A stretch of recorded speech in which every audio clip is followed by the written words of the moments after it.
Welcome back students.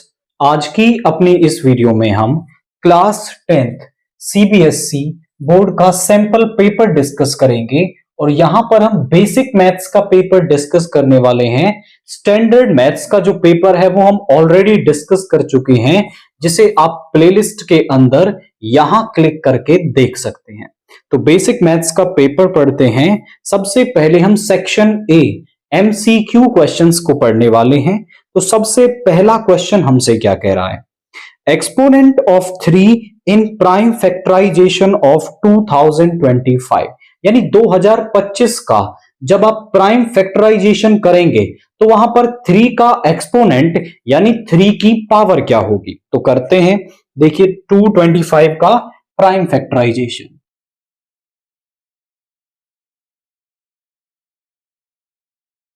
यहां देखिए ये आपका 5 और 2 7 और 2 9 है, इनका सम 3 से डिवाइड हो रहा है तो ये भी 3 से डिवाइड हो जाएंगे।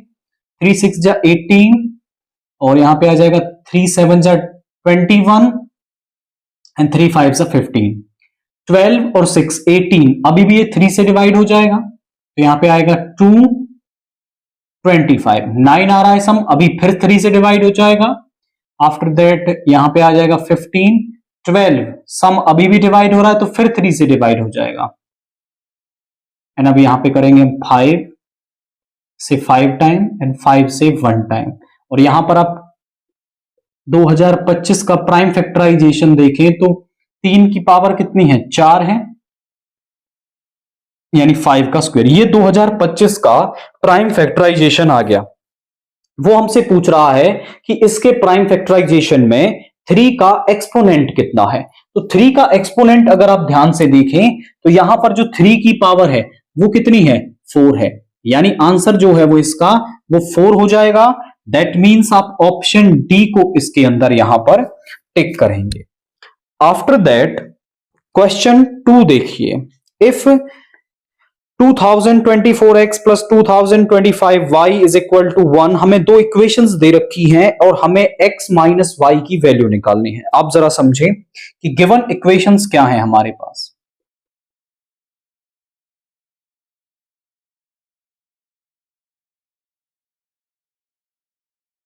वो हमारे पास हैं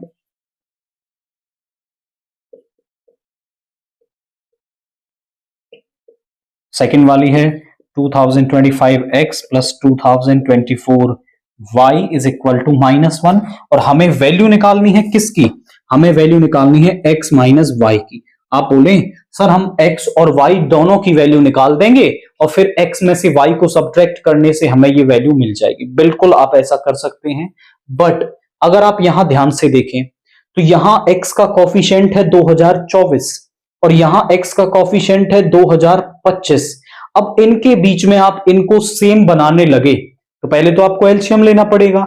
आफ्टर दैट फिर पता नहीं किस नंबर से मल्टीप्लाई करने पर ये दोनों सेम बने या फिर ये दोनों, तो इनको एलिमिनेट करना इज अ टफ टास्क।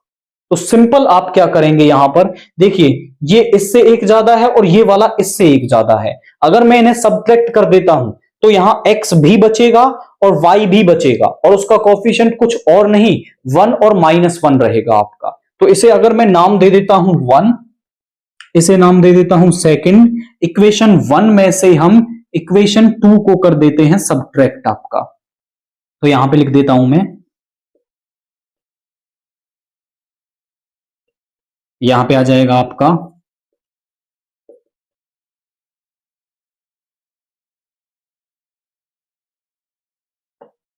मैं इसको सब्ट्रैक्ट कर रहा हूं तो ये माइनस का, ये माइनस का और ये प्लस का हो जाएगा। देखिए 2024 और ये माइनस का 2025 है तो यहां पे आ जाएगा माइनस का x, और यहां 2025 प्लस का है, ये माइनस का है तो यहां पे आ जाएगा प्लस का y इज इक्वल टू 2, यानी y माइनस x मेरे पास कितना आ गया, 2 आ गया। लेकिन मुझे क्या निकालना था क्वेश्चन में, मुझे निकालना है x माइनस वाई। तो मैं अगर यहां से माइनस कॉमन ले लूं तो यहां पे आ जाएगा x minus y is equal to 2, और इस माइनस साइन को इधर ले जाएंगे तो x minus y is equal to minus का 2 मेरे पास आ रहा है। दैट मींस आप ऑप्शन बी को इसके अंदर आप टिक करेंगे। आप समझे कि यही कंसेप्ट यहां समझने का है कि आपको ना तो x की वैल्यू निकालने की जरूरत है ना y की वैल्यू निकालने की, अदरवाइज तो ये क्वेश्चन बहुत बड़ा हो जाएगा और आप x माइनस वाई निकाल ही नहीं पाएंगे। आप सिंपली सेकंड में से फर्स्ट को कर लो या फर्स्ट में से सेकंड को सब्ट्रैक्ट कर लो, दोनों ही तरीके से आपका क्वेश्चन हो जाएगा और आपको x माइनस वाई की वैल्यू यहां पर मिल जाएगी। आफ्टर दैट क्वेश्चन 3 देखिए, the number of polynomials having -2 and 5 as its zeros is, यानी एक पॉलिनोमियल है जिसके की जीरोज है -2 और 5, ऐसे कितने पॉलिनोमियल्स हो सकते हैं? 1 2 3 इनफाइनाइटली मेनी। पहले मैं वो पॉलिनोमियल आपको बना के दिखाता हूं एंड फिर आपको खुद क्लियर हो जाएगा कि ऐसे कितने पॉलिनोमियल्स बनाए जा सकते हैं। तो मैं मान लेता हूं थर्ड क्वेश्चन में कि let alpha is equal to -2 and beta is equal to में 5। तो अल्फा प्लस बीटा यानी सम ऑफ जीरोज मेरे पास क्या आ जाएगा? वो होगा 5 प्लस ऑफ माइनस का 2 यानी कि यहां पे 3 हो गया, एंड प्रोडक्ट ऑफ जीरोज मेरे पास क्या आ जाएगा? Product of zeros that will be alpha into beta, वो हो जाएगा माइनस का 2 इंटू में 5 इज माइनस का 10 यहां पर। और कोई भी पॉलिनोमियल जिसका सम ऑफ जीरोज और प्रोडक्ट ऑफ जीरोज मुझे दे रखा हो तो वो क्या होता है? px इज इक्वल टू में k इंटू में x square minus sum of zeros into x plus product of zeros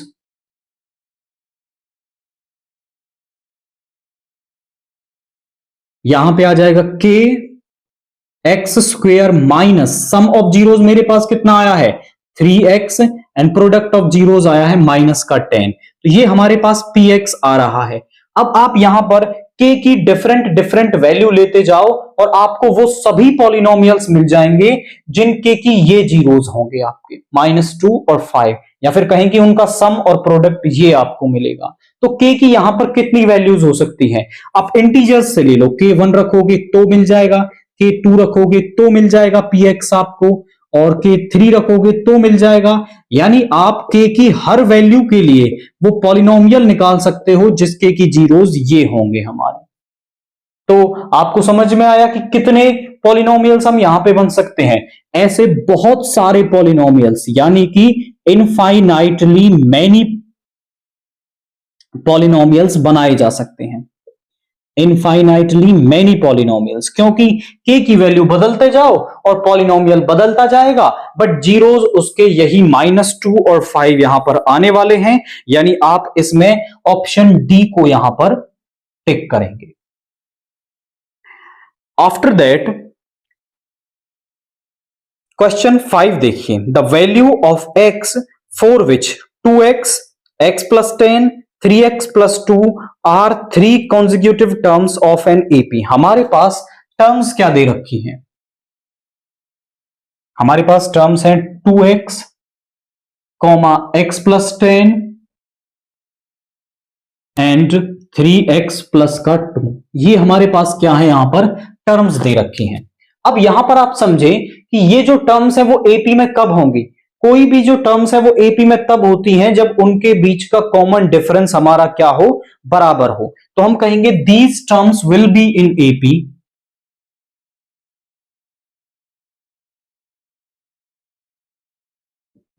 वो एपी में होंगी कब? जब आपका इसमें से इसको सब्ट्रैक्ट करें, यानी x प्लस 10 में से अगर में से a1 a2 और a3 कहूं तो a2 minus a1 a3 minus a2 के बराबर होगा। तो इसको सब्ट्रैक्ट करें तो कॉमन डिफरेंस जो मिले, और इसमें से इसको सब्ट्रैक्ट करें तो जो कॉमन डिफरेंस मिले, अगर दोनों कॉमन डिफरेंस बराबर आएंगे तभी ये जो टर्म्स है वो हमारी एपी में होंगी। तो मैं कह रहा हूं कि ये एपी में है तो इनका जो कॉमन डिफरेंस है वो हमारा क्या होगा? वो बराबर होगा। तो यहां से आ गया x plus 10 minus 2x is equal to 3x plus 2 minus x minus 10। यहां आ जाएगा 10 माइनस x, ये हो गया 2x माइनस का 8। इसको मैं इधर ले जाऊं और इसको इधर ले आऊं तो यहां पे क्या हो जाएगा आपका?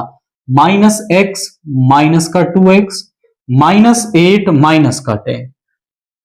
तो यहां हो गया माइनस का 3x, यहां हो गया माइनस का 18, 3 से 6 टाइम, तो x की वैल्यू मेरे पास यहां पर 6 आ गई।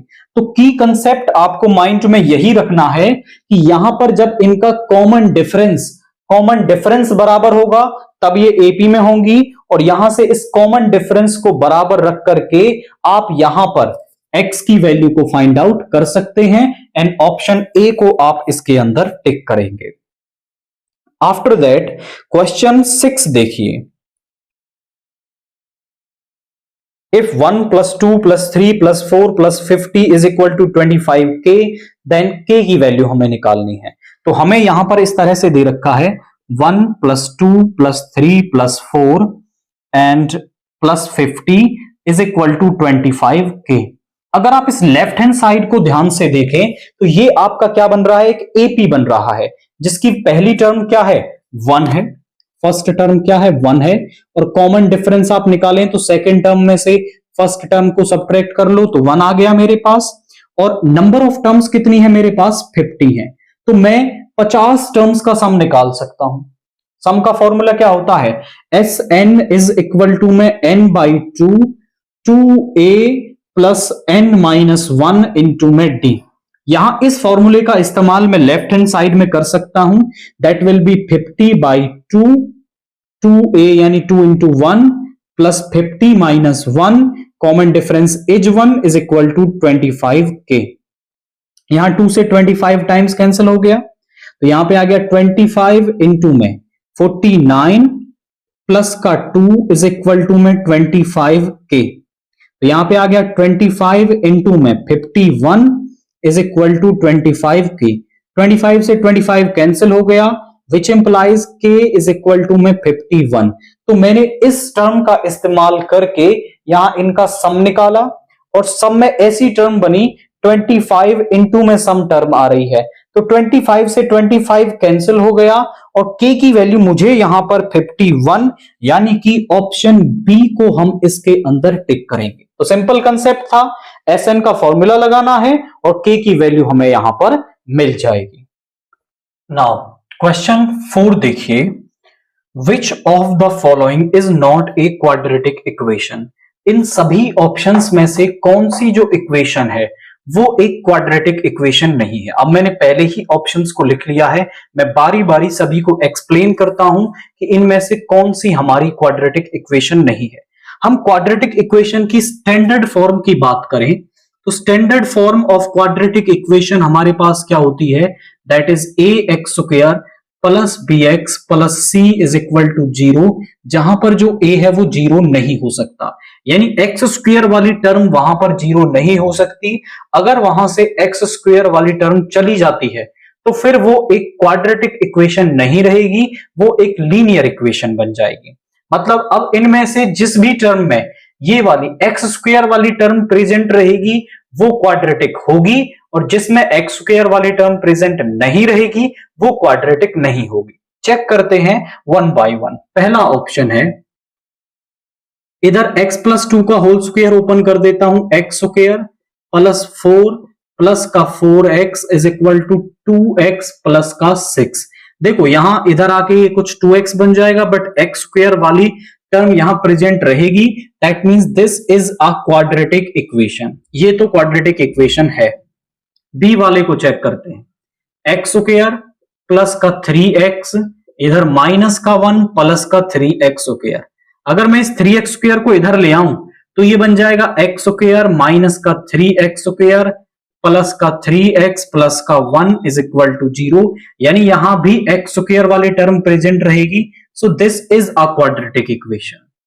सी हमारे पास क्या है, इसकी मल्टीप्लाई करते हैं, एक्स स्क्वायर माइनस का x प्लस का 2x माइनस का 2, x square minus 2x minus का 3।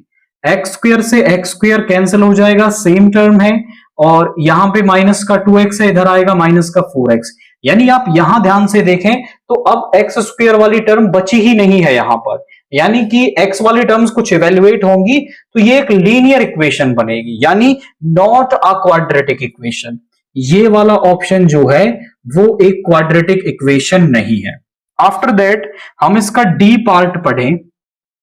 तो वो कह रहा है x cube minus x square plus का 2x प्लस का 1, और a प्लस बी का होल क्यूब वाला हम फॉर्मूला यूज कर लेंगे, जो क्या होता है, that is a cube plus b cube plus 3a square b plus 3ab square, ये फॉर्मूला होता है। तो ये वाला फॉर्मूला यूज करता हूं मैं, यहां पे हो जाएगा एक्स क्यूब प्लस बी का क्यूब यानी 1 का क्यूब 1, 3a स्क्वायर बी यानी 1, 3ab स्क्वायर। एक्स क्यूब से एक्स क्यूब कैंसिल हो गया, इधर है 3x स्क्वायर माइनस का 4x स्क्वायर बन जाएगा, यानी ये भी एक क्वाड्रेटिक इक्वेशन रहेगी। आप यहां समझें, अगर यहां पर x क्यूब वाली टर्म रह जाती तो भी ये क्वाड्रेटिक इक्वेशन नहीं होती, तब ये क्यूबिक इक्वेशन बन जाती। तो मतलब वहां हाईएस्ट डिग्री जो है वो आपकी 2 होनी चाहिए, तो यहां पर भी आपकी हाईएस्ट डिग्री क्या है, 2 ही रहेगी। So this is also a quadratic equation. हमें तो यह बताना था कि इनमें से कौन सी आपकी क्वाड्रेटिक इक्वेशन नहीं है, दैट इज ऑप्शन सी। आप इसको यहां पर टिक करेंगे कि जो ऑप्शन सी है वो आपका एक क्वाड्रेटिक इक्वेशन नहीं है। आफ्टर दैट क्वेश्चन 7 देखिए, the distance between the points cos 30, sin 30 and cos 60, minus का sin 60। मेरे पास जो पॉइंट्स हैं वो क्या दे रखे हैं, let's say a that is cos 30, sin 30 and b is cos 60 minus का sin 60। इनके बीच में मुझे क्या निकालना है, आपका डिस्टेंस निकालनी है। अब तक हमने जो पॉइंट्स पढ़े हैं वो किस फॉर्म के होते थे, मान लीजिए वो यहां पर है x1, y1, x2, y2, इस तरह के सिंपल कोऑर्डिनेट टाइप के पॉइंट हमें दे रखे होते थे। तो a और b के बीच की जो डिस्टेंस है उसका फॉर्मूला होता था x2 माइनस x1 का square plus y2 minus y1 का स्क्वायर। ये हमारे पास क्या होता था, उनका डिस्टेंस निकालने का डिस्टेंस फॉर्मूला होता था। लेकिन यहां हमें ट्रिग्नोमेट्रिक रेशियोज के, ट्रिग्नोमेट्रिक फंक्शंस की फॉर्म में पॉइंट्स दे रखे हैं, तो पहले आप इन ट्रिग्नोमेट्रिक फंक्शंस की वैल्यू रखें और पॉइंट्स को स्टैंडर्ड फॉर्म में लेके आए, फिर हम ये वाला फॉर्मूला वहां पर यूज करेंगे और उनके बीच की डिस्टेंस को हम बता देंगे। तो आप देखिए क्या हो जाएगा, ए पॉइंट हमारा cos 30 हमारे पास कितना होता है, cos 30 is √3/2 and sin 30 is 1/2। b हमारे पास क्या हो जाएगा, cos 60 हमारे पास होता है 1/2 एंड sin 60 हमारे पास होता है √3/2। तो ये माइनस साइन पहले से प्रेजेंट है। डिस्टेंस a भी मेरे पास क्या आ जाएगी, दैट विल बी, इसमें से इसको सब्ट्रैक्ट करेंगे 1/2 माइनस √3/2 का स्क्वायर प्लस माइनस √3/2 में से माइनस का 1/2 सब्ट्रैक्ट हो जाएगा एंड इसका स्क्वायर। आप ध्यान से देखें तो यहां पर a माइनस बी का होल स्क्वायर लगा दूंगा मैं, a का स्क्वायर यानी 1/4, b का स्क्वायर यानी √3 का स्क्वायर तो 3 हो जाएगा और 2 का स्क्वायर हो जाएगा 4, माइनस का 2ab यानी 2 इंटू a इंटू में b प्लस, देखो यहां पर ये वाली टर्म माइनस है, आप चाहो तो माइनस कॉमन ले लो और वो प्लस बन जाएगा, और यहां पर फिर √3/2 प्लस 1/2 का होल स्क्वायर, इसमें फॉर्मूला लगा दो, कोई कंफ्यूजन नहीं होगा। बट अगर आप माइनस के साथ बढ़ना चाहते हो तो कोई दिक्कत नहीं है। यहां देखो a स्क्वायर यानी माइनस के √3/2 का स्क्वायर, तो वो बन जाएगा 3/4, और माइनस के 1/2 का स्क्वायर हो जाएगा 1/4। आफ्टर दैट आप करें यहां पर तो माइनस का 2ab माइनस फॉर्मूले से, और a जो है यहां पर वो माइनस का √3/2 है, और जो b है वो 1/2 है। आप बोले सर b भी तो माइनस का है, नहीं, a माइनस b का होल स्क्वायर, ये जो माइनस है ना वो फॉर्मूले वाला है, और यहां एक्स्ट्रा है तो a के साथ हमें माइनस यहां पर लेना पड़ेगा। अब आप ध्यान से देखें तो 2 से 2 कैंसिल हो गया, और यहां पे कितना आया, देखिए एलसीएम ले लें 4, यहां पर भी 3 + 1 4/4 हो जाएगा, और यहां पे आ गया कितना आपका, दैट इज माइनस का √3/2, और यहां पे भी आ गया 4/4, एंड यहां पे 2 से 2 कैंसिल हो गया, और ये प्लस का √3/2 से √3/2 कैंसिल हो गया, और यहां पे कितना आ गया हमारा, दैट इज इक्वल टू में 1 and that is also 1, 1 plus 1 यानी कि √2 यूनिट्स। तो इन पॉइंट्स के बीच की जो डिस्टेंस है वो मेरे पास √2 यूनिट्स, यानी कि आप ऑप्शन डी को इसके अंदर टिक करेंगे। आप समझ पा रहे हैं कि पहले हमने पॉइंट्स जो दे रखे थे उनको स्टैंडर्ड फॉर्म में लिखा, आफ्टर दैट फिर हमने वहां पर केवल डिस्टेंस फॉर्मूला यूज किया है और हमें जो उनके बीच की डिस्टेंस है वो √2 यूनिट्स यहां पर मिल गई है। आफ्टर दैट क्वेश्चन 8 देखिए। The coordinates of the point which is mirror image of the point -3, 5 about x axis are। हमारे पास क्या है कि एक पॉइंट दे रखा है और उसकी मुझे मिरर इमेज बतानी है आपकी अबाउट x एक्सिस। तो समझते हैं इस कंसेप्ट को कि कैसे हम क्वेश्चन को सॉल्व करेंगे। पहले आप कोऑर्डिनेट एक्सिस ड्रॉ कर लें। तो यहां पे आ जाएगा आपका 1 2 3 4 5, यहां पर भी 1 2 3 4 5, -1 -2 -3 -4 -5, यहां माइनस का 1 माइनस का 2 -3 -4 और माइनस का 5। पॉइंट जो है वो है मेरे पास -3, 5 यानी x -3 और y 5 यहां पर। This point is -3, 5। अब आप समझे प्लेन मिरर में इमेज बनने का कंसेप्ट क्या होता है। मान लीजिए मेरे सामने ये एक मिरर है और मैं इसमें देख रहा हूं कितने दूरी से, 25 सेंटीमीटर की दूरी से मैं यहां पर देख रहा हूं।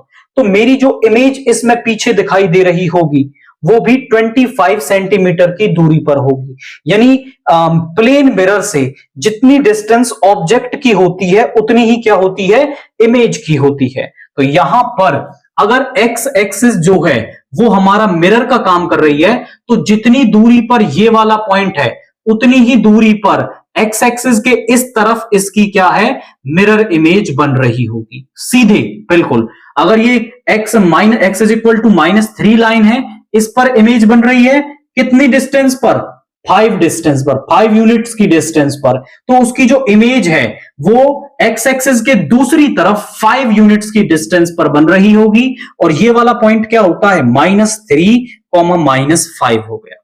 और अगर वो यही कहता कि y एक्सिस के अलोंग इसकी इमेज निकाल दीजिए, तो आप ध्यान से देखें ये वाला जो पॉइंट है वो y एक्सिस से कितनी दूरी पर है, 3 यूनिट्स की डिस्टेंस पर है। तो आपका y एक्सिस के दूसरी तरफ 3 यूनिट्स की डिस्टेंस पर ही हमारा क्या है, वो पॉइंट है जो उसकी इमेज बन रही होगी। यानी ये वाली इमेज हो जाती about y axis. About y axis हमारा यहां पर ये आ गई और अबाउट x एक्सिस मुझे ये इमेज मिल गई है।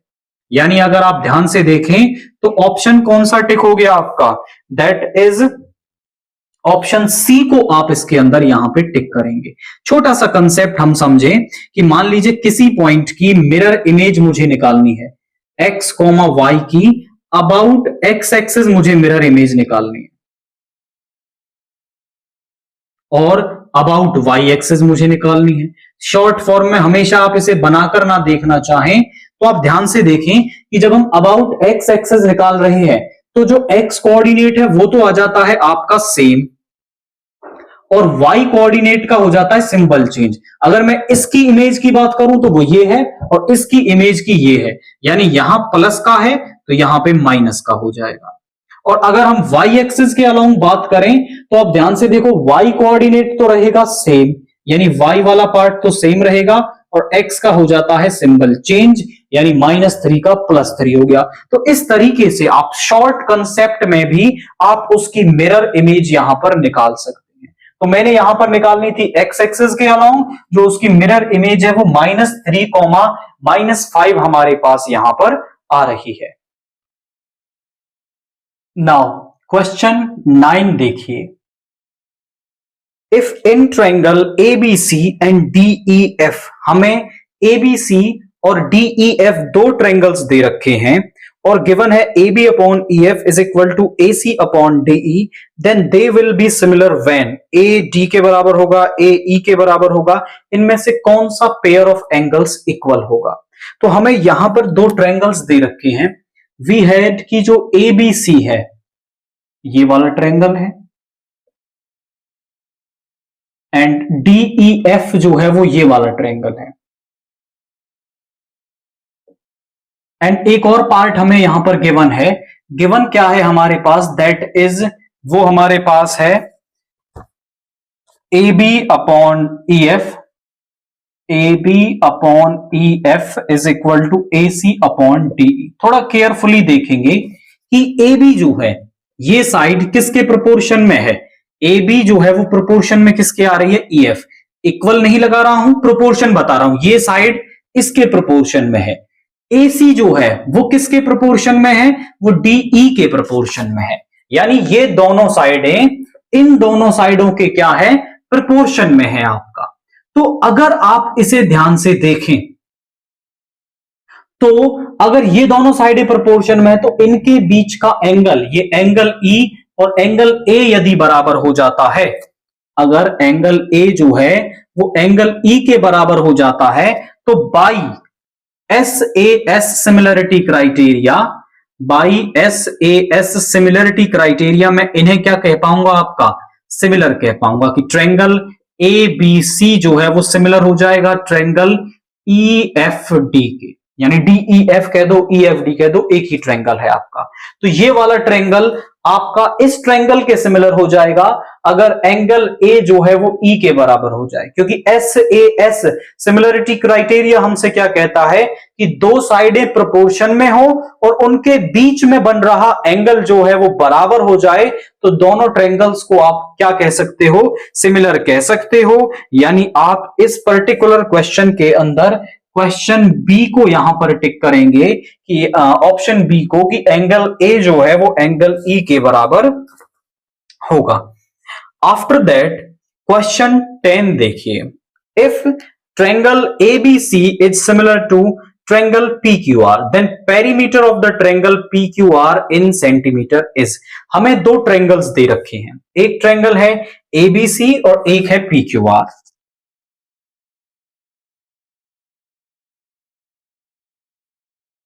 This is ABC and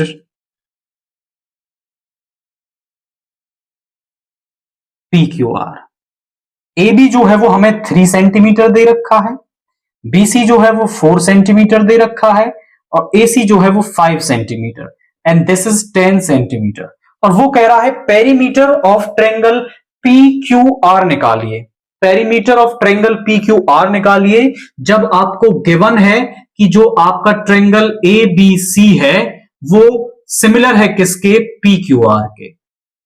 अब आप ध्यान से समझें कि पेरीमीटर ऑफ ट्रायंगल PQR मैं कब निकाल सकता हूं? जब मुझे इसकी सारी साइडें पता चल जाएं, तो सभी साइड्स का हम सम कर देंगे और वहां से हमें पेरीमीटर ऑफ ट्रायंगल PQR मिल जाएगा। वो हम कैसे निकालेंगे? ये वाला ट्रायंगल इसके सिमिलर है, यानी कि मैं इनकी कॉरस्पॉन्डिंग साइड्स को प्रोपोर्शन में लिख सकता हूं। AB upon PQ is equal to BC upon QR is equal to AC upon में PR। अब इनमें से जिसकी भी वैल्यू आपको पता है वो पुट कर दो। AB है 3, PQ मुझे नहीं पता, BC है 4, QR मुझे नहीं पता, AC है 5 और ये है 10। कैंसिल करोगे 1/2।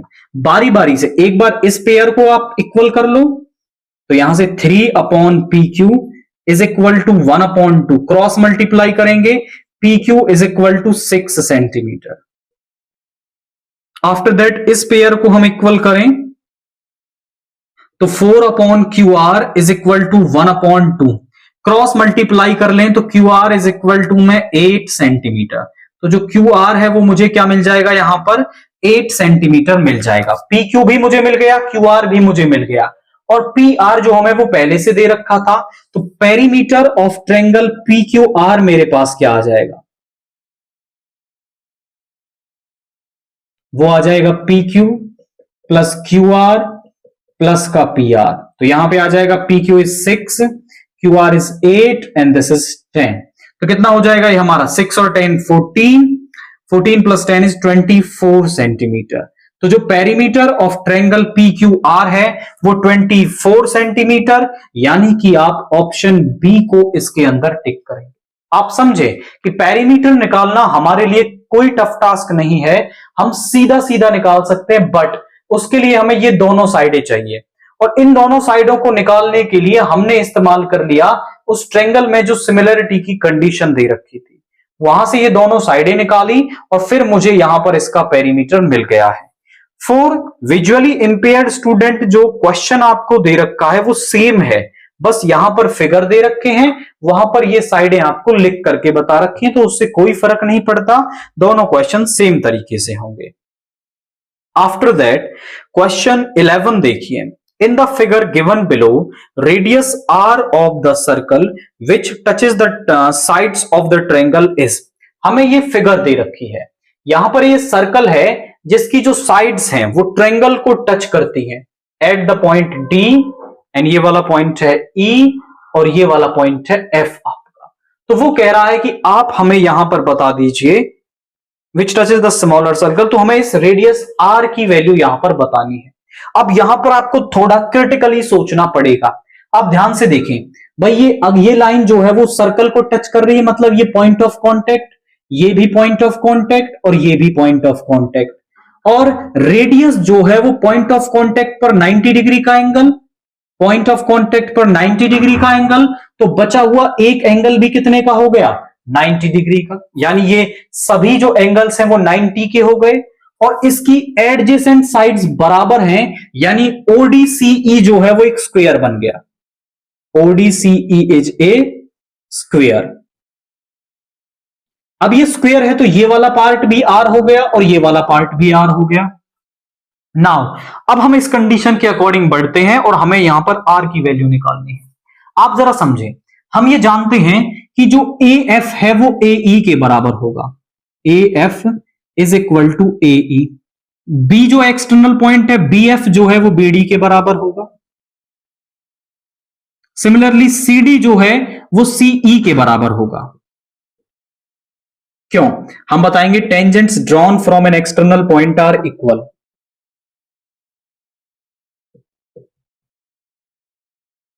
एक्सटर्नल पॉइंट से हम टेंजेंट ड्रॉ करते हैं वो इक्वल होते हैं, ये थ्योरम है हमारी, तो हमने इसका इस्तेमाल करके इन्हें बराबर कह दिया।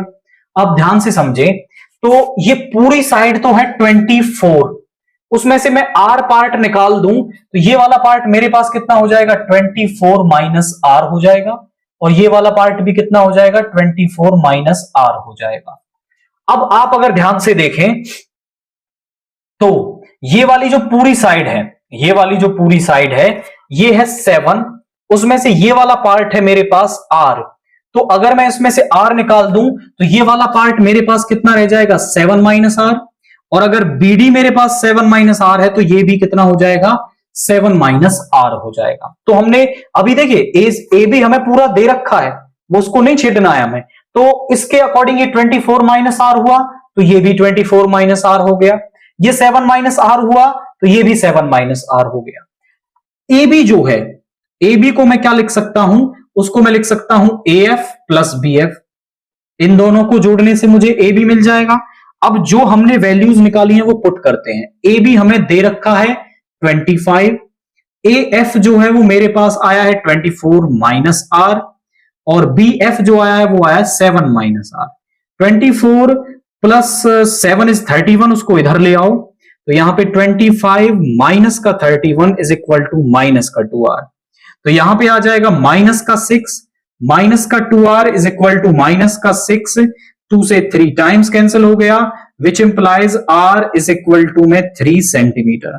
तो जो r है वो हमारे पास क्या आ गया है, यहाँ पे 3 सेंटीमीटर आ गया है। अब उसने वो स्क्वायर इसलिए बनाया था ताकि आप r वाला कंसेप्ट यहाँ पे यूज कर पाओ। सिंपल टाइप का क्वेश्चन, पहले आपने ये आइडेंटिफाई कर लिया कि ये एक स्क्वायर है, तो ये भी r और ये भी r हो गया, ये r है तो ये पूरी बची हुई साइड 24 माइनस आर हो गई, सिंपल, ये दोनों बराबर हैं तो ये भी 24 माइनस आर हो गया, ये वाला पार्ट 7 माइनस आर हो गया, ये भी 7 माइनस आर, इन दोनों को जोड़ने से ये 25 के बराबर मिलेंगे, और इसी कंसेप्ट का हमने यूज कर लिया आर की वैल्यू निकालने में। तो जो आर है वो 3 सेंटीमीटर, यानी आप ऑप्शन ए को इसके अंदर टिक करेंगे।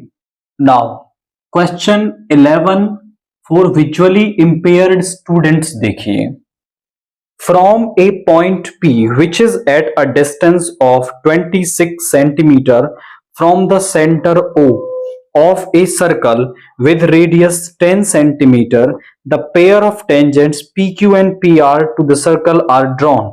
Then the area of the quadrilateral PQOR in centimeter square is. आप समझें कि हमारे पास क्या है, एक पॉइंट P है, इससे एक सर्कल है, इस पॉइंट P से इस सर्कल पर, दैट इज क्या है हमारा PQ एंड PR, दो टेंजेंट हमने ड्रा की है, ये PQ है और यहां पे PR, ये दो टेंजेंट्स हमने ड्रा की, जहां पर इसकी जो रेडियस है वो हमें दे रखी है, दैट इज मान लीजिए यहां इसका सेंटर है, तो सेंटर से जो इसकी डिस्टेंस है वो हमें दे रखी है 26 सेंटीमीटर, यानी OP जो है वो 26 सेंटीमीटर दे रखा है, और जो इसकी रेडियस है दैट इज वो हमें दे रखी है, रेडियस इज 10 सेंटीमीटर, यानी कि OQ और OR दोनों ही हमें 10 सेंटीमीटर दे रखी है।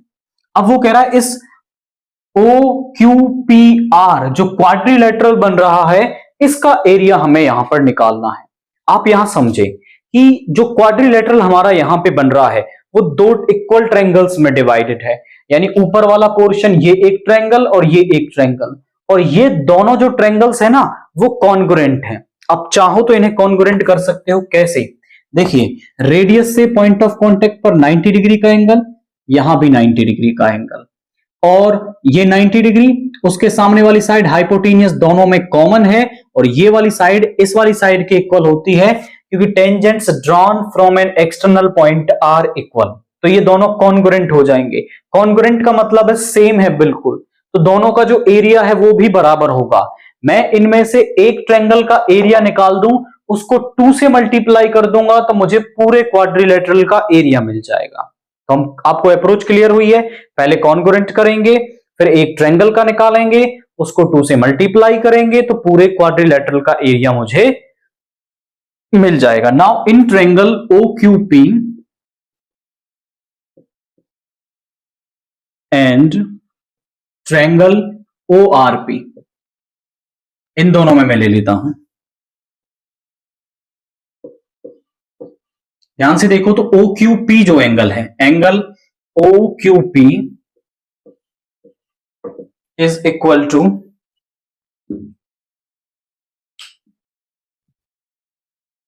ORP बिकॉज ईच 90, दोनों जो है वो कितने के हैं, 90 के हैं, दैट्स वाई वो क्या हो गए, बराबर हो गए। After that OP is equal to OP, दोनों में कॉमन है। आफ्टर दैट हम कह सकते हैं कि जो PQ है वो PR के बराबर है, सिमेट्री का ध्यान रखें, PQ PR, tangents drawn from an external point are equal.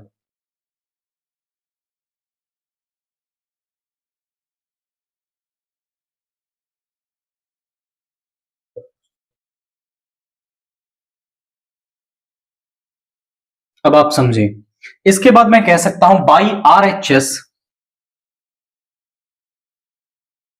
Triangle OQP is congruent to triangle ORP। अगर आप चाहें तो इन्हें कॉन्ग्रुएंट ना भी दिखाएं, क्योंकि ये एक MCQ क्वेश्चन है, बट मैं इसको इस तरीके से कर रहा हूं कि आप इसे डेस्क्रिप्टिव क्वेश्चन भी आ जाए तो भी करने में आपको कोई दिक्कत नहीं आएगी। तो यहां पर OQP जो है वो ORP के क्या हो गया, कॉन्ग्रुएंट हो गया। अब मैं यहां पे एरिया निकालता हूं ऑफ ट्रायंगल OPQ।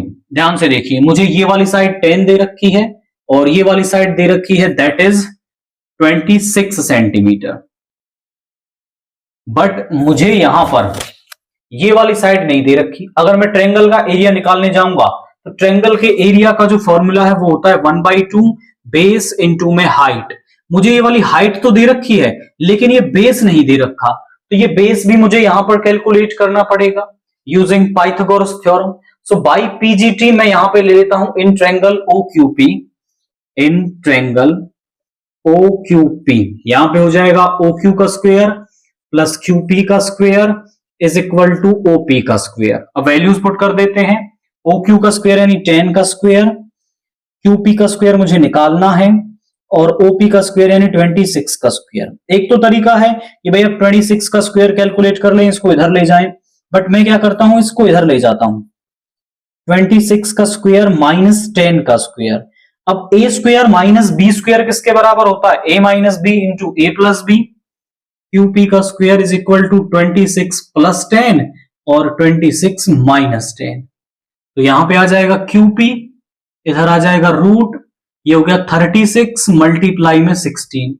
36 का रूट होता है 6, इसका होता है 4 यानी 24 सेंटीमीटर। तो ये वाला जो क्यूपी है वो मेरे पास आ गया 24 सेंटीमीटर। नाउ मैं इस ट्रायंगल ओ क्यू पी का एरिया निकाल सकता हूं। Area of triangle O Q P वो मेरे पास हो जाएगा 1/2 बेस इंटू में हाइट। 1/2 जो बेस है, देखिए परपेंडिकुलर हम किस पे ड्रा कर रहे हैं, क्यूपी पे ड्रा कर रहे हैं, तो बेस हमारा हो गया दैट इज 24 और हाइट हो गई 10, तो यहां से आ गया आपका 12, दैट इज 120 सेंटीमीटर स्क्वायर। हमें एरिया किसका निकालना है, क्यूपी, नाम क्या दे रखा, P Q O R, P Q O R quadrilateral का। So area of quadrilateral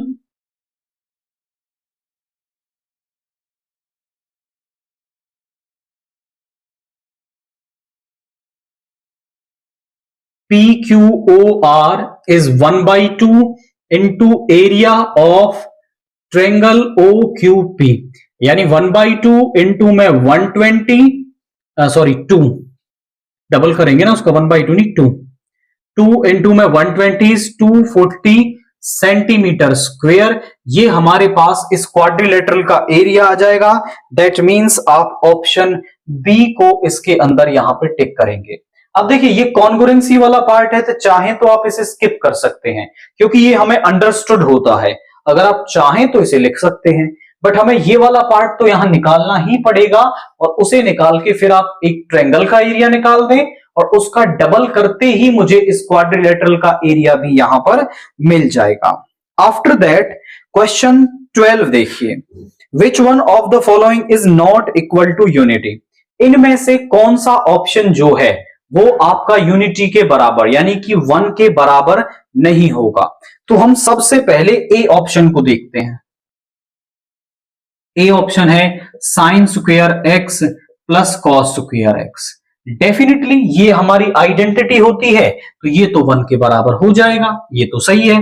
B वाला पार्ट क्या कह रहा है हमसे, B option cot square x minus cosecant square x, cot square x minus cosecant square x. ये identity हमारे पास नहीं होती है। एक्चुअल में हमारे पास आइडेंटिटी क्या होती है, हमारे पास आइडेंटिटी होती है cosecant square x minus cot square x is equal to 1। अगर हम यहां से माइनस कॉमन ले लेते हैं तो यहां पे बन जाएगा ऐसा, माइनस का 1 कॉमन ले लिया, cosecant square x minus cot square x. अब ये वाला पार्ट 1 हो जाएगा, 1 इंटू -1 मेरे पास -1 आ जाएगा, यानी ये वाला जो पार्ट है वो -1 के बराबर है, 1 के बराबर नहीं है, -1 के बराबर है। सी वाले को हम देखें, सी वाला है sec square x minus ten square x, तो ये तो हमारी सीधी सी आइडेंटिटी होती है, ये 1 के बराबर ही होता है। आफ्टर दैट डी है tan x इंटू में cot x। अब आप चाहो तो इस cot x को क्या लिख सकते हो, 1/10x लिख सकते हो, यानी इससे ये कैंसिल हो जाएगा, यहां पे आ गया 1। हमने चारों ऑप्शंस को देखा तो यहां पर सभी का जो प्रोडक्ट है वो 1 बन रहा है, केवल एक जो बी वाला पार्ट है इसका जो आंसर है वो यूनिटी ना आकर के माइनस का 1 आ रहा है। दैट मींस ऑप्शन बी जो है हमारा वो इसके लिए आंसर यहां पर हो जाएगा। आफ्टर दैट क्वेश्चन 13 देखिए, consider the following frequency distribution. हमें क्लास और एक फ्रीक्वेंसी दे रखी है और वो पूछ रहा है upper limit of the median class is. तो यहां पर जो मीडियन क्लास है उसकी अपर लिमिट क्या होगी। अब मीडियन क्लास की अपर लिमिट या लोअर लिमिट बताने के लिए हमें मीडियन क्लास निकालनी होगी, तो मैं यहां पर फ्रीक्वेंसी को लिखता हूं, यहां पे क्लास दे रखी है एंड फ्रीक्वेंसी। क्लास क्या है हमारे पास, दैट इज 0 से 5, 5 से 10, 10 से 15, 15 से 20 एंड 20 से 25। इसकी फ्रीक्वेंसी दे रखी है 11, 12, 13, 9, 11। अब मीडियन क्लास निकालने के लिए हमें किसकी जरूरत होती है, हमें जरूरत होती है सीएफ की, यानी कि कम्युलेटिव फ्रीक्वेंसी की। कम्युलेटिव फ्रीक्वेंसी हम कैसे निकालते हैं, पहले 11 आ जाएगा, इसके साथ ऐड करेंगे 23, इसके साथ ऐड करूंगा 36, इसके साथ ऐड करूंगा 45 और इसके साथ ऐड करेंगे 56। ये हमारा आ गया n। हम निकालेंगे यहां पर n/2 यानी कि 56/2 कितना आ गया, 28 आ गया हमारे पास। अब 28 जो है वो कहां पर लाई करेगा, देखो यहां तक तो है 23 के, 23 से और 36 सब यहां पर है आपके, यानी ये वाली जो क्लास है that will be our median class. तो जो मीडियन क्लास है वो हमारे पास क्या आ गई, वो आ गई 10 से 15। अब इसकी लोअर लिमिट भी आप बता सकते हो और अपर लिमिट भी आप बता सकते हो, वो हमसे पूछ रहा है इसकी अपर लिमिट। तो इसकी अपर लिमिट हमारे पास क्या हो जाएगी, इस अपर लिमिट विल बी 15। तो आप यहां पर ऑप्शन सी को इसके अंदर टिक करेंगे। तो हमने पहले इस जो फ्रीक्वेंसी डिस्ट्रीब्यूशन दे रखा था उसकी मीडियन क्लास निकाल दी। आफ्टर दैट मीडियन क्लास मिलने के बाद हम उसकी लोअर लिमिट और अपर लिमिट दोनों ही बता सकते हैं। आफ्टर दैट क्वेश्चन 14 देखिए, let empirical relation between 3 measures of central tendency be. हमें जो एम्पेरिकल रिलेशनशिप है वो दे किस तरह से रखी है, वो कह रहा है कि इस तरह से है, वो है a इंटू में median is equal to mode plus b of mean.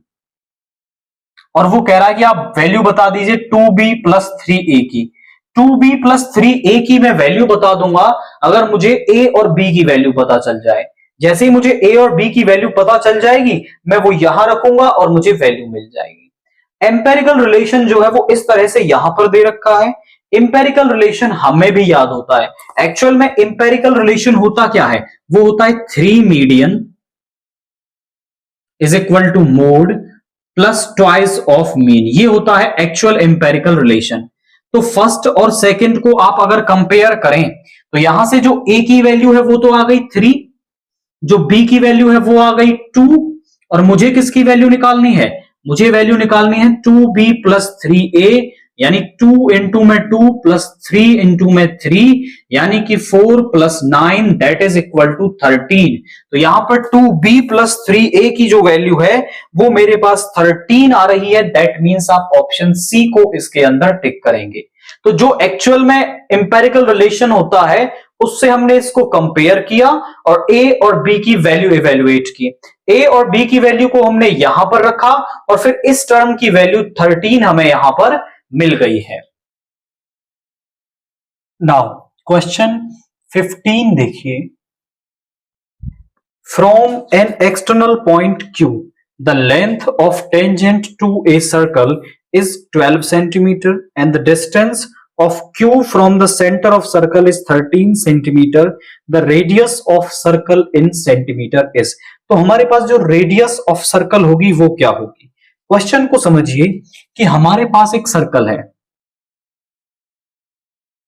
और एक एक्सटर्नल पॉइंट Q से हमने उस पर क्या है, एक टेंजेंट ड्रॉ की है और उस टेंजेंट की length, the length of tangent is 12 centimetre और उसकी सेंटर से जो डिस्टेंस है उस एक्सटर्नल पॉइंट की दैट इज 13 सेंटीमीटर। तो हमें रेडियस ऑफ द सर्कल यहां पर बतानी है, रेडियस ऑफ द सर्कल क्या होगी। मैं मान लेता हूं ये पॉइंट P है। हम ये जानते हैं कि जो रेडियस है वो टेंजेंट पर परपेंडिकुलर होती है एट पॉइंट ऑफ कॉन्टेक्ट। तो एंगल OPQ जो है that is 90 degree because radius is perpendicular to tangent at point of contact। point of contact पर ये क्या होती है, परपेंडिकुलर होती है। नाउ अब हम समझें कि यहां पर हम पाइथागोरस थ्योरम इस्तेमाल कर सकते हैं।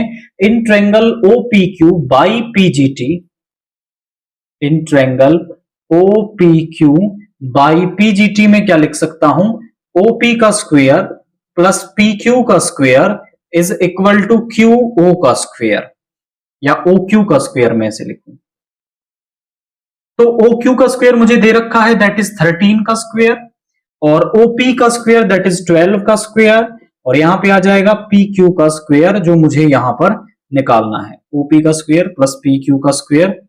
इनफैक्ट मुझे ओपी निकालना है और पी क्यू मुझे 12 का स्क्वायर दे रखा है। तो ओपी का स्क्वायर इज इक्वल टू 169, ये इधर जाकर के माइनस का 144, तो ओपी का स्क्वायर मेरे पास आ गया 25, ओपी मेरे पास आ जाएगा √25 यानी कि प्लस माइनस 5, तो यहां से हम लिख देंगे ओपी को 5 सेंटीमीटर। माइनस वाली वैल्यू हम नहीं लेंगे क्योंकि ओपी जो है वो लेंथ है और length can not be negative, that's why हम नेगेटिव वैल्यू को नेग्लेक्ट कर देंगे। तो यहां पे रेडियस ऑफ सर्कल जो है वो 5 सेंटीमीटर, यानी ऑप्शन बी को आप इसके अंदर टिक करेंगे। की कंसेप्ट यही है कि यहां पर 90 डिग्री का एंगल बनेगा और सिंपली हम पाइथागोरस थ्योरम लगा करके यहां पर अपनी रेडियस ऑफ द सर्कल जो है निकाल सकते हैं। आफ्टर दैट क्वेश्चन 16 देखिए, in the given figure PA is a tangent from an external point P to a circle with center O and the diameter AB। यहां पर PA जो है वो AB डायमीटर पर एक क्या है, टेंजेंट है एट पॉइंट A। यहां पर POB जो ये वाला एंगल है दैट इज 115 डिग्री, और वो हमसे कह रहा है कि आप APO एंगल निकाल दीजिए, APO यानी ये वाला एंगल बताना है। आप अगर ध्यान से देखें कि की कंसेप्ट हम क्या यूज करने वाले हैं कि भाई यहां पर ये OAP जो एंगल है ये तो 90 डिग्री का हो जाएगा। अगर मुझे ये एंगल और पता चल जाए तो फिर मैं इस ट्रायंगल में एंगल सम प्रॉपर्टी का इस्तेमाल करके इस APO एंगल को भी यहां पर निकाल सकता हूं। तो ध्यान से देखें, तो इस एंगल को मैंने नाम दिया एंगल 1, एंगल 1 प्लस 115 डिग्री, इन दोनों एंगल्स का मैं सम करता हूं तो ये मुझे 180 डिग्री के मिलेंगे, क्योंकि ये दोनों क्या है, लीनियर पेयर ऑफ एंगल्स हैं। These are linear pair of angles, इनका सम 180 डिग्री होता है। या फिर कह सकते हो कि एंगल ऑन स्ट्रेट लाइन पर बनने वाला एंगल 180 का होता है। इसको इधर ले आए तो angle 1 is equal to 180 minus 115 degree, तो यहाँ 10 माइनस 5 इज 5, यहाँ 7 माइनस 1 इज 6, 65 डिग्री। तो ये वाला एंगल जो है वो आ गया 65 डिग्री का। नाउ इन ट्रायंगल OAP में ले लेता हूं, तो यहां पर आपका AOP या फिर मैं कहूं angle 1 plus OAP plus APO, इन तीनों को मिलाकर के मेरे पास 180 डिग्री आएगा, क्योंकि ट्रायंगल के तीनों एंगल्स का जो सम है वो 180 डिग्री होता है आपका। तो यहां पर जो एंगल 1 है दैट इज 65 डिग्री, OAP जो है वो मेरे पास 90 डिग्री है, और APO मुझे निकालना है इज इक्वल टू 180 डिग्री। तो यहां पे आ जाएगा 155, इसको इधर ले जाइए, APO is equal to 180 degree minus का 155, 10 माइनस 5 इज 5, यहां पे आ गया 7 माइनस 5 इज 2, 25 डिग्री। तो एंगल APO जो है वो मेरे पास आ जाएगा दैट विल बी 25 डिग्री। तो एंगल APO जो है वो मेरे पास कितना आ गया, 25 डिग्री, यानी कि हम ऑप्शन ए को यहां पर इसके अंदर टिक करेंगे। आप समझें कि यहां पर हमने क्या कंसेप्ट यूज किया कि पहले ये दोनों लाइनर पेयर थे तो ये वाला एंगल पता लगा लिया, आफ्टर दैट ये 90 का होता ही है बिकॉज यहां पर रेडियस जो है वो टेंजेंट पर परपेंडिकुलर होती है एट पॉइंट ऑफ कांटेक्ट, और फिर इस ट्रायंगल में लेकर के एंगल सम प्रॉपर्टी का यूज किया और हमने ये वाला एंगल यहां पर बता दिया है। After that question 16 for visually impaired students देखिए, at one end A of diameter AB of a circle with radius 13 centimeter, tangent XAY is drawn to the circle। मैं पहले जो पार्ट दे रखा है उसको ड्रा करता हूं। हमारे पास एक सर्कल है जिसमें कि एक डायमीटर है AB, let's say this point is A and this point is B. इस ए पॉइंट से एक टेंजेंट ड्रा की जाती है, that is X A Y. यहां पे है X A Y, X A Y tangent draw की जाती है। इस सर्कल की जो रेडियस है दैट इज 13 सेंटीमीटर, यानी इसको अगर मैं नाम दूं O A is equal to O B, हमारे पास 13 सेंटीमीटर होगा। वो कह रहा है द लेंथ ऑफ कोड parallel to X Y at a distance of 18 centimetre from A, यानी कि इस एक्स वाई के पैरेलल ए पॉइंट से 18 सेंटीमीटर की दूरी पर एक कोड हमने बनाई है जिसका कि नाम है सीडी। हमने सीडी कोड यहां पर बना दी। अब वो कह रहा है कि द लेंथ ऑफ कोड, हमें लेंथ ऑफ कोड सीडी बतानी है यहां पर, कि जब ए पॉइंट से जो कोड की डिस्टेंस है, ये वाली डिस्टेंस, वो हमारी 18 सेंटीमीटर दे रखी। इस पॉइंट को मैं नाम दूं सम आपका ई। तो यहां पर हम कह दें कि जो ए ई है वो आपका क्या है, 18 सेंटीमीटर है। यहां पर थोड़ी सी कंस्ट्रक्शन हम कर लेंगे। कंस्ट्रक्शन क्या कर रहे हैं हम, कि यहां पर ज्वाइन कर लेंगे, ज्वाइन ओसी एंड ओडी। ओसी और ओडी को मैंने क्या कर दिया, ज्वाइन कर दिया। अब ध्यान से देखें तो यहां पर जो ओ ई है वो हमारा क्या है, यहां पर 90 डिग्री का एंगल बनाएगा। From the theorem 9th class कि सेंटर से जो हम यहां पर परपेंडिकुलर ड्रा करते हैं तो वो क्या है कि इस सामने वाली कोड को क्या करता है, बाइसेक्ट करता है। तो ये वाले दोनों पार्ट आपके क्या हो जाएंगे, बराबर हो जाएंगे। तो बस मुझे ये ईडी वाला पार्ट मिल जाए तो फिर मैं ये बता सकता हूं। बट उसके लिए यहां पर जो ओडी है, रेडियस कितनी दे रखी है, 13। ये मेरे पास 13 है आपका, और ये वाली साइड और पता चल जाए तो हम काम कर सकते हैं। यहां से और यहां तक ए ई जो है वो पूरा 18 दे रखा है, और ए ओ जो है वो 13 है। ये 13 है, पूरा 18, तो ये कितना मिल जाएगा, ओ ई जो है इसको मैं लिख सकता हूं ए ई माइनस ए ओ। ए ई जो है वो मेरे पास है पूरा 18, ए ओ है वो 13 है, यानी कि 5 सेंटीमीटर। तो जो ओ ई है वो मेरे पास क्या आ जाएगा, 5 सेंटीमीटर मेरे पास यहां पर आ गया। अब now in triangle O E D में ले सकता हूं और पाइथागोरस थ्योरम यहां पर यूज कर सकता हूं। In triangle O E D, यहां पर ओ ई का स्क्वायर प्लस ई डी का square is equal to O D का स्क्वायर। ओ ई का स्क्वायर यानी 5 का स्क्वायर 25, ईडी मुझे चाहिए यहां पर, ओडी का स्क्वायर यानी 13 का स्क्वायर 169, इधर ले जाओ। ईडी का square is equal to 169 minus का 25 इज इक्वल टू 144। स्क्वायर को इधर ले जाएंगे तो ED is equal to root 144, that is equal to 12 centimeter. तो जो ईडी है वो मेरा क्या आ गया, मेरे पास 12 सेंटीमीटर यहां पर आ गया। ईडी मुझे मिल गया 12 सेंटीमीटर, बट मुझे तो चाहिए पूरा कोड। तो सीडी जो है, सीडी को मैं क्या लिख सकता हूं, मैं ट्वाइस ऑफ ईडी लिख सकता हूं, that will be 2 into 12, 24 centimetre. तो जो लेंथ ऑफ कोड है वो मेरे पास 24 सेंटीमीटर यहां पर आ गई है। दो की कंसेप्ट हमने यहां पर इस्तेमाल किए हैं। डायमीटर है वो इस कोड पर परपेंडिकुलर है। आप बोले सर परपेंडिकुलर क्यों है, तो हमें गिवन है कि जो CD और XY है ना वो आपके क्या है, पैरेलल है। तो पैरेलल के बीच में ये ट्रांसवर्सल का काम कर रही है, तो ये दोनों एंगल्स हो गए को इंटीरियर एंगल्स, और इन दोनों का सम होगा 180 डिग्री। अब ये वाला पार्ट होगा 90 का, बिकॉज जो रेडियस है वो टेंजेंट पर परपेंडिकुलर होती है, तो इन दोनों का जो सम है वो 180 होगा। ये 90 का है तो ये वाला भी 90 का आ जाएगा। और हम ये जानते हैं कि सेंटर से जो परपेंडिकुलर हम ड्रा करते हैं वो कोड को क्या करता है, आपका बाइसेक्ट करता है। तो यहां पर जो ईडी है वो ट्वाइस ऑफ सीडी हो जाएगा, ट्वाइस ऑफ ईडी जो है वो सीडी मिल जाएगा।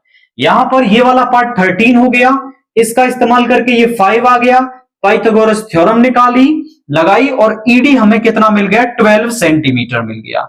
ईडी का डबल करने से मुझे सीडी यहां पर मिल रहा है 24 सेंटीमीटर। यहां पर मेरे पास लेंथ ऑफ कोड आ रही है।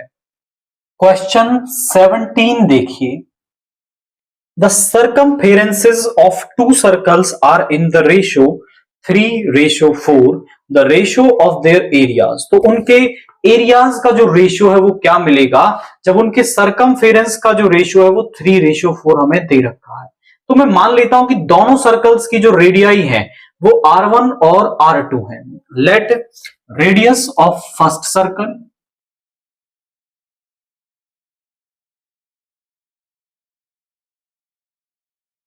Is R1 and that of second circle जो है वो क्या हो जाएगी R2। यहां पे सरकमफेरेंस का रेशियो दे रखा है, यानी मान लेते हैं C1/C2 जो है वो हमें 3:4 दे रखा है। सरकमफेरेंस क्या होता है 2 पाई r, 2 पाई उसकी रेडियस क्या है R1, इसकी रेडियस है 2 पाई R2, यहां आ गया 3/4। 2 पाई से 2 पाई कैंसिल हो गया, विच इंप्लाइज कि जो R1/R2 है वो हमारे पास 3/4 आ गया। यानी सरकमफेरेंस का जो रेशियो हमें दे रखा था उसका इस्तेमाल करके मैंने यहां पर जो रेडियस का रेशियो है वो बता दिया है। मुझे बताना है एरिया का रेशियो। मान लेते हैं कि इनका एरिया A1 और A2 है, ये मुझे निकालना है। इसका एरिया हो जाएगा पाई R1 स्क्वायर, इसका एरिया हो जाएगा पाई R2 स्क्वायर। पाई से पाई कैंसिल हो जाएगा, मैं इसे R1/R2 का होल स्क्वायर लिख सकता हूं क्योंकि दोनों का स्क्वायर है। R1/R2 जो है वो है 3/4 का स्क्वायर यानी 9/16 विच इंप्लाइज 9:16। तो जो एरिया का रेशो है वो हमारे पास 9:16 यानी कि आप ऑप्शन सी को इसके अंदर टिक करेंगे। तो सरकमफेरेंस का जो रेशियो दे रखा था उसका यूज करें तो आप रेडियाई का रेशियो निकाल पाएंगे। उस रेडियाई के रेशियो का इस्तेमाल करके हम यहां पर एरिया का जो रेशियो मिलेगा वो हम बता सकते हैं। आफ्टर दैट क्वेश्चन 18 देखिए, an event is most unlikely to happen, its probability is. तो यहां पर वो मतलब सबसे कम होने के चांसेस, सबसे कम होने के चांसेस क्या है उसके कब रहेंगे, उसकी प्रोबेबिलिटी क्या रहेगी ये हमें बताना है। मैं आपको बताऊं किसी भी इवेंट के होने की जो प्रोबेबिलिटी है, मान लीजिए वो ई इवेंट है तो वो आपकी 0 से 1 के बीच में होती है। यानी कि जब हमें पता है श्योर इवेंट है कि ये इवेंट होगा ही होगा तो ज्यादा से ज्यादा प्रोबेबिलिटी 1 होती है, और नहीं हो सकता है इम्पॉसिबल इवेंट है तो प्रोबेबिलिटी 0 होती है। यानी ज्यादा से ज्यादा तो होती है 1 और कम से कम होती है 0। अब जितनी प्रोबेबिलिटी 1 की तरफ जाएगी तो आपके उसके होने के चांसेस होंगे, और वो अगर 0 की तरफ है मतलब जितना 0 की तरफ है वो क्या है आपके उतने ही कम चांसेस उसके होने के होंगे। अब इनमें से देखो ये 0 और 1 के बीच में है, 0 और 1 के बीच में है, जो इनमें सबसे 0 के करीब यानी कि जो इनमें सबसे छोटा होगा उसके होने के सबसे कम चांसेस होंगे। 0.1, 0.01, 0.001, 0.0001 यानी पॉइंट के बाद जितने जीरोस बढ़ेंगे नंबर उतना छोटा हो जाता है। सबसे छोटा ये है, सबसे 0 के करीब ये है, यानी सबसे कम होने के चांसेस जो है वो इस ऑप्शन ए वाली प्रोबेबिलिटी या इवेंट के यहां पर होंगे।